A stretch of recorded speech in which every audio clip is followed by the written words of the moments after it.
जी अस्सलाम वालेकुम स्टूडेंट्स।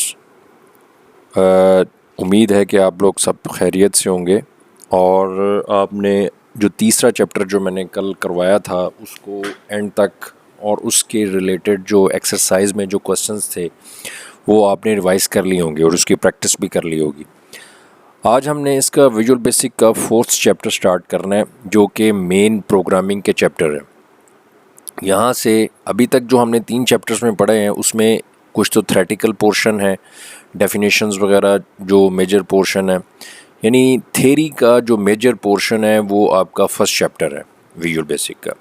बाकी दूसरे और तीसरे चैप्टर में हमने विजुअल बेसिक के एनवायरनमेंट्स को डिस्कस किया है कि किस तरह से हम इवेंट्स यूज़ करते हैं, किस तरह से हम मेथड्स को इस्तेमाल करते हैं, किस तरह से उसका इस्तेमाल क्या है, कोड विंडो क्या है, प्रॉपर्टीज़ विंडो क्या है। अब ये फोर्थ चैप्टर से बेसिकली जो है ना वो प्रोग्रामिंग जो है ना वो स्टार्ट हो रही है कि असल में प्रोग्राम बनाना कैसे है, उसको विजुअल बेसिक में लिखना कैसे है, उसको रन कैसे करना है, उसकी आउटपुट कैसे लेनी है, वो सारे जो है ना।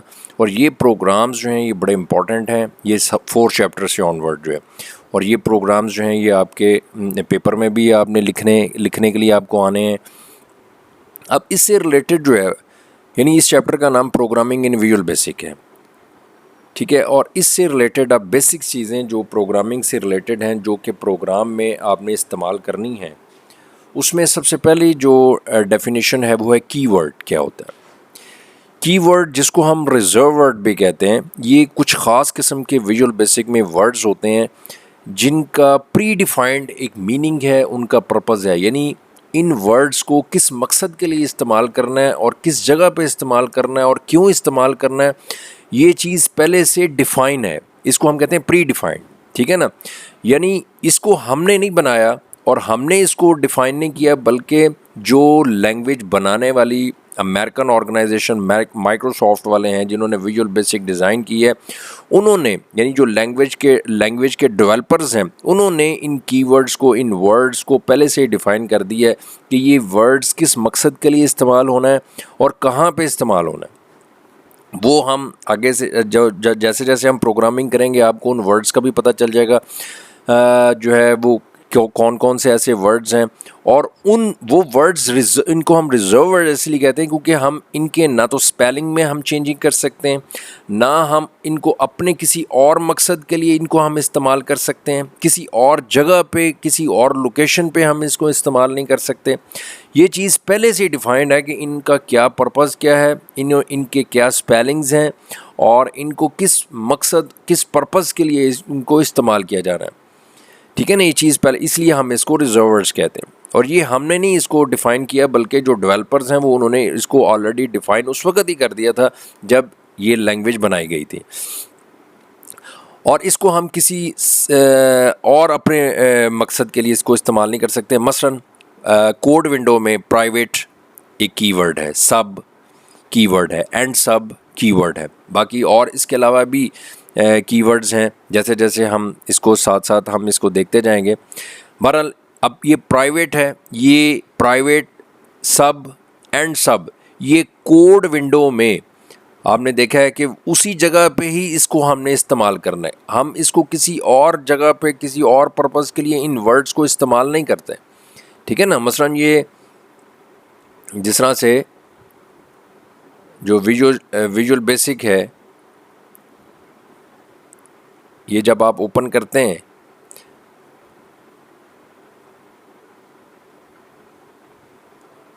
तो अब ये देखें ना, ये प्राइवेट सब, एंड सब, ये यानी जहाँ से हमारा प्रोग्राम की जो कोडिंग है, प्रोग्राम की कोडिंग स्टार्ट होती है तो ये उसके स्टार्ट पे हम प्राइवेट सब लिखते हैं, जहाँ पे एंड होती है उसके लिए एंड सब लिखते हैं।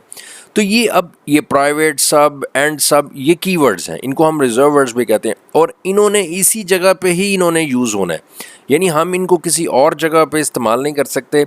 यानी जहाँ पे हमने कोड स्टार्ट करना है वहाँ पे प्राइवेट सब, जहाँ पे एंड करना है वहाँ पे एंड सब, और इसकी इसी लोकेशन है और ये चीज़ पहले से डिफ़ाइन है। इसको हम अपने किसी और मकसद के लिए, इस एंड सब को किसी और जगह पे या किसी और मकसद के लिए हम इनको इस्तेमाल नहीं कर सकते। ये चीज़ मैंने आपको ये बताई है कि ये इनको हम रिजर्व वर्ड्स कहते हैं। उसके बाद ये तो हो गया कीवर्ड्स। उसके बाद जो प्रोग्रामिंग के हवाले से जो चीज़ इंपॉर्टेंट है वो है डाटा टाइप।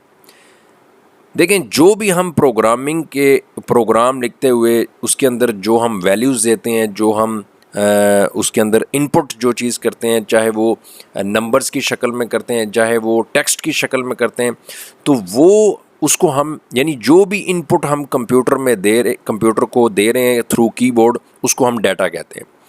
और ये जो डाटा है ना, ये मुख्तलिफ टाइप्स का हो सकता है। यानी विजुअल बेसिक में यानी मुख्तलिफ किस्म का डाटा जो है ना वो हम विजुअल बेसिक में प्रोग्रामिंग के दौरान दे सकते हैं। तो जो मुख्तलिफ टाइप का डाटा है इसको हम क्या कहते हैं, डाटा टाइप, कि उस डाटे की टाइप क्या है। ठीक है ना, मुख्तलिफ किस्म का डाटा, मसलन जिस तरह से अगर नंबर्स और डिजिट्स की फॉर्म में है तो ये न्यूमेरिक डाटा है, इसकी टाइप नंबर फॉर्म में है, न्यूमेरिक है। अगर ये अल्फ़ाबेट्स यानी अल्फ़ाबेट्स की फॉर्म में, जैसे किसी का नाम है, किसी की वल्दियत है, तो इसको हम टेक्स्ट डाटा कहते हैं। ठीक है ना, इस तरह से यानी मुख्तलिफ, अगर हमारा जो डाटा है वो डेट की शक्ल में है, टाइम की शक्ल में है, तो ये डेट, इसकी टाइप डेट होगी। तो विजुअल बेसिक में वो हम जैसे जैसे आप प्रोग्राम लिखेंगे आपको इंशाल्लाह क्लियर होगा। अभी मैं ये सिर्फ ये बताना आप चाह रहा हूँ और क्लियर करना चाह रहा हूँ कि हम जो भी थ्रू कीबोर्ड हम कंप्यूटर में एंट्री करते हैं और प्रोग्राम में जो हम उनको वैल्यूज़ देते हैं उसको हम डाटा कहते हैं। और ये डाटा सिर्फ एक किस्म का नहीं होता बल्कि कई किस्म का होता है। इट मीन्स कि विजुअल बेसिक में डिफरेंट टाइप्स का डाटा होता है। ठीक है ना, तो जो किसी भी डाटे की जो स्पेसिफिक टाइप होती है, कि वो नंबर है, वो टेक्स्ट है, ये वो क्या है, डेट की शक्ल में है, वो टाइम की शक्ल में है, तो उस टाइप को, उस डाटे की उस स्पेसिफिक टाइप को हम डाटा टाइप कहेंगे। और विजुअल बेसिक में हर किस्म का डाटा जो है ना वो हम यूज़ करते हैं। ठीक है ना, और ये यूज़र के लिए और उस प्रोग्रामर के लिए ये ज़रूरी है कि वो जो डाटा उसमें एंटर कर रहा है उसको उसकी टाइप का पता हो, कि वो किस टाइप का डाटा जो है ना वो एंटर कर रहा है, और उसने उस डाटे की कौन सी टाइप सेलेक्ट करनी है। क्योंकि विजुअल बेसिक के अंदर बहुत सारी डाटा टाइप्स हैं जिनको हम इस्तेमाल करते हैं वक्त के साथ साथ, क्योंकि जिस तरह का डाटा हमने देना है, इनपुट करना है, उस तरह की हमने टाइप यूज़ करनी है, उस तरह की उसकी स्पेसिफिक टाइप यूज़ करनी है। तो हमें उस डाटा टाइप का पता होना चाहिए जिस टाइप का हम डाटा एंटर कर रहे हैं। ठीक है ना, क्योंकि हर डाटा टाइप की अपनी एक स्पेसिफिक रेंज है, उसकी एक स्पेसिफिक मेमोरी के अंदर उसकी बाइट्स, वो स्पेसिफिक अमाउंट ऑफ, ये जो bytes in form of bytes जो है वो स्पेस ऑक्यूपाई कर रही है। ठीक है ना, वो हम आगे जो है ना वो उसकी हम अभी डाटा टाइप्स जो है वो डिस्कस करते हैं। कि मैंने ये अभी तक आपको ये बताया कि विजुअल बेसिक में हम मुख्तलिफ़ किस्म का प्रोग्रामिंग के दौरान जो है वो मुख्तलिफ़ किस्म की वैल्यूज़, मुख्तलिफ़ किस्म का डाटा एंटर करते हैं, और हर डाटे की अपनी एक स्पेसिफिक टाइप है, और किसी भी डाटे की जो स्पेसिफिक टाइप होती है उसको हम डाटा टाइप कहते हैं। और विजुअल बेसिक में बेतहाशा डाटा टाइप्स हैं जिनको हम अभी डिस्कस करते हैं, और हर डाटा टाइप की स्पेसिफिक उसकी रेंज है, और स्पेसिफिक उसकी बाइट्स हैं जितनी वो मेमोरी में उसकी यानी वो स्पेस ऑक्यूपाई कर रही है वो डाटा टाइप जो है। ठीक है, इसलिए ये बहुत ज़रूरी है कि जब भी प्रोग्रामर जो है वो जिस तरह का डाटा उसने यूज़ करना है प्रोग्राम में, तो उस तरह की डाटा टाइप को उसने इस्तेमाल करना है। मसलन हम ये नेक्स्ट देखें स्लाइड, ये डाटा टाइप्स हैं यूज्ड इन विजुअल बेसिक, यानी कौन कौन सी ऐसी डाटा टाइप्स हैं, ऐसी टाइप्स हैं डाटे की जो विजुअल बेसिक में इस्तेमाल होती हैं। मसलन एक डाटा टाइप है बाइट। बाइट डाटा टाइप जो है ये, अगर हमने प्रोग्राम में वैल्यू 0 से लेके 255 तक लेनी है, हमने एंटर करनी है, यानी हमने किसी वेरिएबल के अंदर हमने यानी कोई डाटा अगर एंटर करना है और वो वैल्यूज़ जो है उसकी रेंज 0 से लेके 255 तक, यानी इसका मतलब है कि 0 से लेकर 255 का मतलब ये है कि बाइट में हम नेगेटिव वैल्यू नहीं एंटर कर सकते, नेगेटिव वैल्यू, क्योंकि 0 से इसकी रेंज जो है वो स्टार्ट हो रही है, तो और 255 तक ये रेंज जो है वो चल रही है। यानी अगर हम उसको अपने जो है ना वो बाइट ले रहे हैं, डाटा टाइप जो है डाटा टाइप बाइट ले रहे हैं, तो फिर हम उस वेरिएबल यानी अब ये जो हम डाटा टाइप्स दे रहे हैं ना, ये मुख्तलिफ वेरिएबल्स को असाइन कर रहे हैं और फिर उस वेरिएबल के अंदर हम मुख्तलिफ वैल्यूज़ को स्टोर करते हैं। मसलन जिस तरह से अब बाइट जो है वो डाटा टाइप है। मैंने आपको जिस तरह से बताया कि बाइट की जो डाटा टाइप है वो उसकी जो रेंज है, यानी बाइट एक डाटा टाइप है जो विजुअल बेसिक में इस्तेमाल हो रही है, और हम जब किसी वेरिएबल को एज ए बाइट डिक्लेयर करते हैं, बाइट लेते हैं, तो इसका मतलब ये है कि उस वेरिएबल के अंदर वैल्यू जो है वो हम 0 से लेकर 255 तक हम ले सकते हैं, इससे ज़्यादा नहीं। 0 से वैल्यू कम नहीं ले सकते और 255 से वैल्यू ज़्यादा नहीं ले सकते, और इसमें नेगेटिव वैल्यू जो है वो इसमें शामिल नहीं होंगी, और ये मेमोरी के अंदर 1 बाइट स्पेस ऑक्यूपाई करेगी। मसलन इसमें मैं आपको बता दूं, इसको जिस तरह से अब ये देखें, इसमें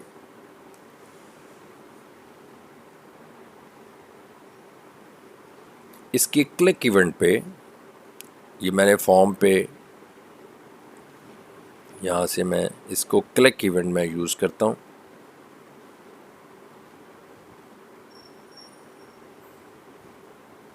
क्लिक,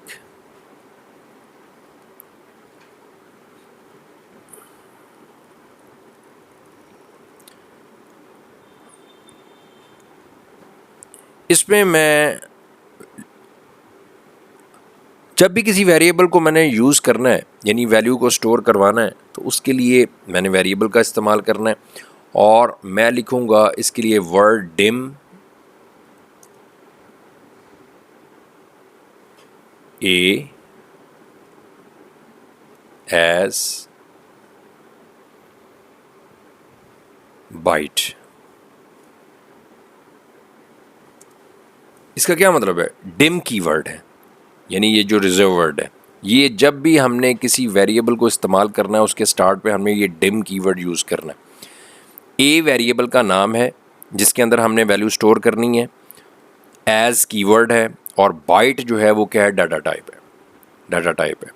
अब इसका क्या मतलब है कि ए की डाटा टाइप मैंने क्या दी है? मेंशन की है बाइट। अब मैं ए के अंदर जब मैं वैल्यू स्टोर करूँगा तो मैं 0 से वैल्यू कम नहीं ले सकता और 255 से वैल्यू ज़्यादा नहीं ले सकता, क्योंकि जो बाइट की रेंज है वो मैंने अभी आपको बताया है कि बाइट की रेंज जो है वो 0 से लेके 255 तक है। तो इसका मतलब ये है कि जिस वेरिएबल को की डाटा टाइप मैं एज ए बाइट ले रहा हूँ, इसका मतलब ये है कि उस वेरिएबल के अंदर मैं 0 से लेके 255 तक वैल्यूज़ जो है वो नंबर्स जो हैं वो मैं स्टोर करवा सकता हूँ, इससे कम नहीं। यानी नेगेटिव वैल्यूज़ में हम स्टोर नहीं कर सकते, और 255 यानी 256 वैल्यू इसमें स्टोर नहीं की जा सकती। ठीक है, यानी मैंने आपको यहाँ पे बताया था कि हर डाटा टाइप, अब बाइट जो है वो एक डाटा टाइप है और इसकी रेंज क्या है? 0 से लेके 255 तक, और ये मेमोरी के अंदर जो है वो एक पर्टिकुलर स्पेस ऑक्यूपाई करती है। कितनी? जो मैंने आपको ये बताया स्लाइड, इसके अंदर स्लाइड के अंदर, कि बाइट ये 1 बाइट यानी 1 बाइट स्पेस ऑक्यूपाई करती है। यानी अगर हम किसी वेरिएबल को एज ए बाइट लेते हैं तो मेमोरी के अंदर वो कितनी स्पेस वो डाटा टाइप लेती है? 1 बाइट। हर डाटा टाइप जो है वो मेमोरी के अंदर एक स्पेसिफिक जो है ना वो उसकी कैपेसिटी है, स्पेसिफिक वो मेमोरी एलोकेशन है उसकी, तो बाइट की जो है वो 1 बाइट है। उसके बाद ये बूलियन डाटा टाइप है।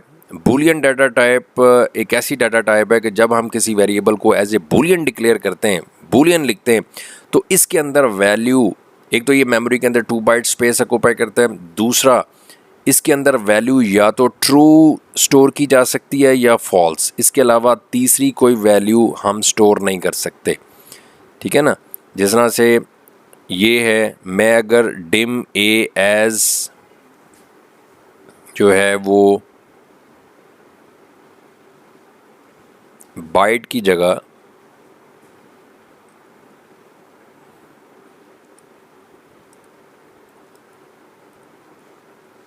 बूलियन लिखता हूँ, इसका मतलब ये है कि मैंने अब ए की जो टाइप है वो बूलियन डिक्लेयर की है, यानी ए की डाटा टाइप जो है वो एज ए बूलियन है। अब ए के अंदर मैं वैल्यू जो है या तो देखें, या मैं फॉल्स स्टोर कर सकता हूं या ट्रू, तीसरी पॉसिबिलिटी और कोई नहीं है, यानी कोई और वैल्यू इसमें स्टोर नहीं की जा सकती क्योंकि ए की जो डाटा टाइप है वो क्या है, बूलियन है। और ये मेमोरी के ये हर डाटा टाइप जो है वो एक स्पेसिफिक बाइट्स ले रही है मेमोरी के अंदर। जिस तरह से मैंने आपको बताया कि बाइट जो है वो 1 बाइट ले रही है डाटा टाइप, और बूलियन जो है वो 2 बाइट्स जो है वो स्पेस ऑक्यूपाई कर रही है। इस तरह से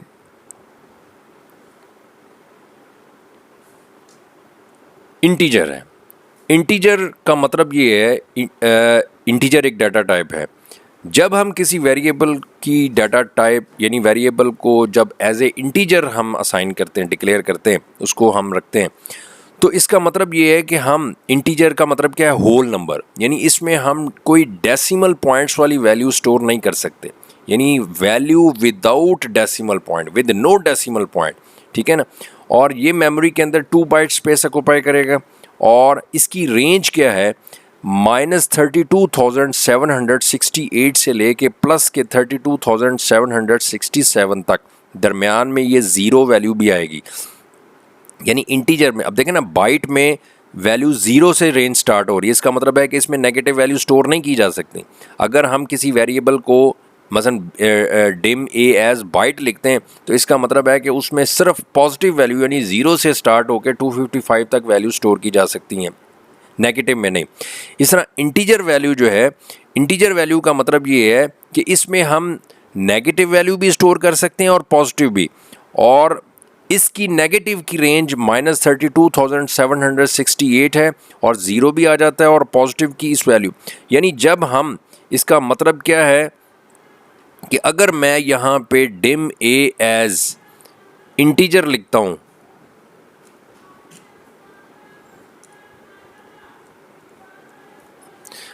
ए एज इंटीजर लिखता हूँ, तो इसका मतलब ये है कि डिम ए एज इंटीजर लिखता हूँ तो ए की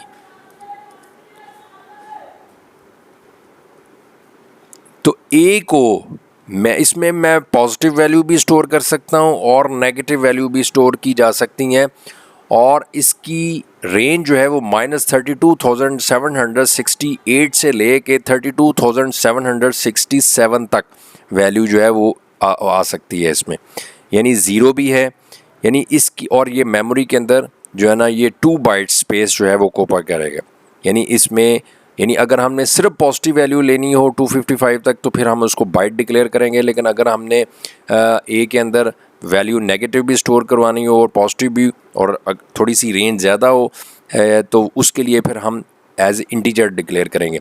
अब मैं इसके अंदर 3.7 वैल्यू यानी डेसिमल पॉइंट वाली वैल्यू मैं इसमें स्टोर नहीं कर सकता, क्योंकि इसकी डाटा टाइप क्या है, इंटीजर है। तो जिस वेरिएबल की डाटा टाइप इंटीजर होगी उस वेरिएबल के अंदर सिर्फ जो है ना वो विदाउट डेसिमल पॉइंट ही वैल्यू जो है ना वो स्टोर की जा सकती है। अभी तक हमने इसकी 3 डाटा टाइप्स हमने डिस्कस की हैं। बाइट, इसमें सिर्फ पॉजिटिव वैल्यू 255 तक स्टोर कर सकते हैं और 1 बाइट स्पेस ऑक्यूपाई करते हैं। बूलियन, इसमें हम इसकी यानी इसकी ये 2 बाइट स्पेस ऑक्यूपाई करती है, और इस जब हम किसी वेरिएबल को एज ए बूलियन रखते हैं तो इसका मतलब ये है कि उसमें हम सिर्फ वैल्यू या तो ट्रू स्टोर कर सकते हैं या फॉल्स, तीसरी पॉसिबिलिटी नहीं है। अगर हम किसी वेरिएबल को एज ए इंटीजर रखते हैं तो इसका मतलब ये है कि हम इसमें सिर्फ वो वैल्यू स्टोर कर सकते हैं जिसमें इशारिये के बगैर, यानी विदाउट डेसिमल पॉइंट, यानी होल नंबर, और इसमें हम नेगेटिव वैल्यू भी ले सकते हैं, पॉजिटिव वैल्यू भी ले सकते हैं, लेकिन नेगेटिव की और पॉजिटिव की एक रेंज है कि इस रेंज से कम नहीं ले सकते और इस रेंज से वैल्यू हम ज़्यादा नहीं ले सकते। यानी अगर हम डिम ए एज इंटीजर लेते हैं तो 32,768 वैल्यू उसमें स्टोर नहीं की जा सकती, क्योंकि ये इस रेंज से बाहर हो जाएगी, और ये 2 बाइट्स जो है वो स्पेस जो है वो मेमोरी के अंदर ऑक्यूपाई करता है। यहाँ तक इसको आप इसको बुक से ज़रा थोड़ा सा स्टडी करें, फिर इसको यहाँ से जो है ना वो मज़ीद जो है वो कंटिन्यू करते हैं।